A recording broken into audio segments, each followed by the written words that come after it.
Þá skulum við sanna regluna útgildi á einmengi.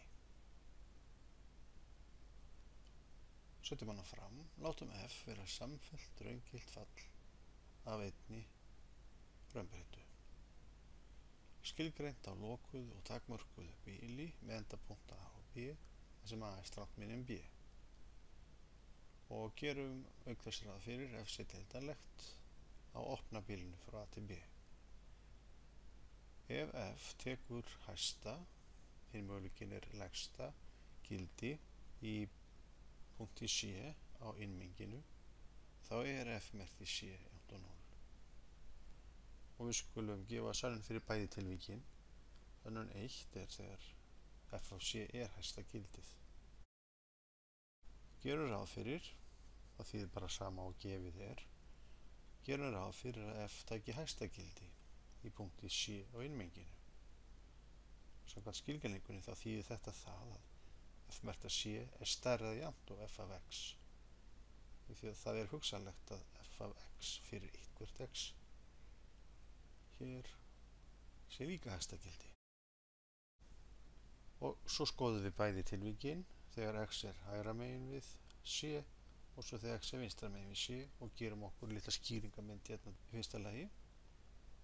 Ef að x stærri en C, þá Newtonskvótinn minna eða jafnt 0.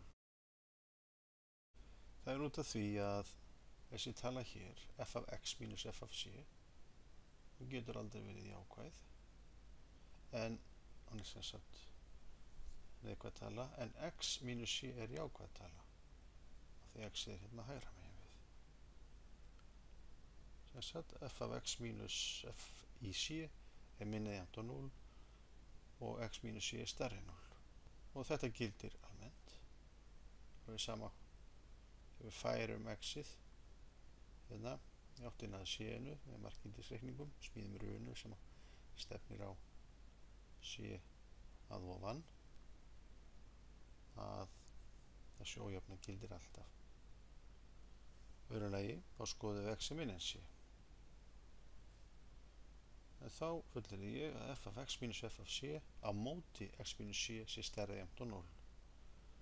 Vegna þess að f í C hæsta gildið og þetta í mesta lagi það sama. Þannig við verum að þessi minni og þessi stærri, þannig að f af x mínus f af C minna eða jafnt 0. En af því að x liggur vinstra megin við C, þá x minni tala heldur en C, svoleiðis að x mínus C líka strangt minni en 0. Sem sagt, þetta hér mínustala og í nefnaranum mínustala og mínus á móti mínus jákvætt. Og svo tökum við þetta saman í eina keðju og jöfnu. Hér fáum við þessa ójöfnu og án markgildisins, allavega hugsa maður að þannig fyrst, þá fáum við þessu ójöfnu, en að þetta gildi fyrir sérhvert x sem liggur hér á milli, þá gildir þetta líka þegar við tökum markgildi. Og svo þurfum við bara að réttlæta hverju þetta stendur hérna á milli, en þetta nákvæmlega skilgreining á deildarleika. Það gefið að f sé deildarlegt í öllum punktum einmenginu. Og þetta þá markgildi Newtonskvótans frá vinstri og þetta markgildi Newtonskvótans frá hægri. Og það ein og sama talan ef allir deildarlegt í punktunum C sem gefið. Þá sjáum við að f af C minni eða jafnt 0, en það líka stærri jafnt 0, svoleiðis að f merkt í C getur aðeins verið 0. Komið. Og svo hinn möguleikinn að þegar f merkt í C lægsta gildið. Gerum þá ráð fyrir að f taki lægsta gildi í punkti C á einmenginu. Og samkvæmt skilgreiningu lægsta gildi þá f í C minna eða jafnt og f af x. Það gildir sérhvert x á lokaða bilinu frá A til B, enda punktarnir meðaldir. Og þetta nákvæmlega eins. Við setjum þetta svona upp. Ef x stærra heldur en C, liggur hér hægra megin við, c.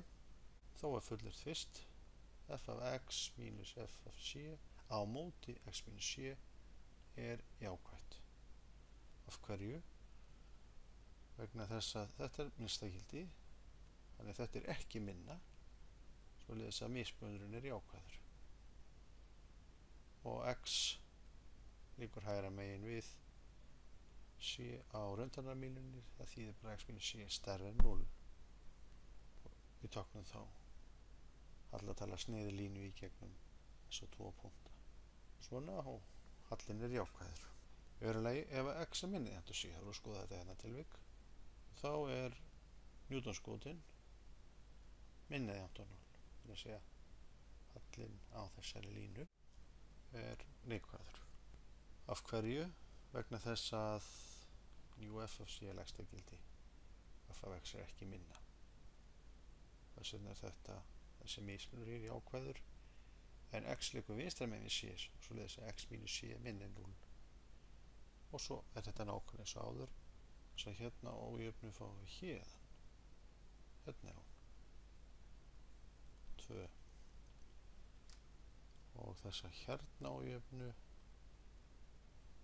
fáum við héðan. Lesum þetta í þessa átt. F er deildanlegt og þetta er nákvæmlega skilgreining á deildanleika. Aftur lesum við þetta eins. F af c er minni jafnt á 0, það er líka stærri jafnt á 0, það þýðir f merkti c er 0. Og þá er þetta komið fyrir bæði tilvíkin, sönnun lokið.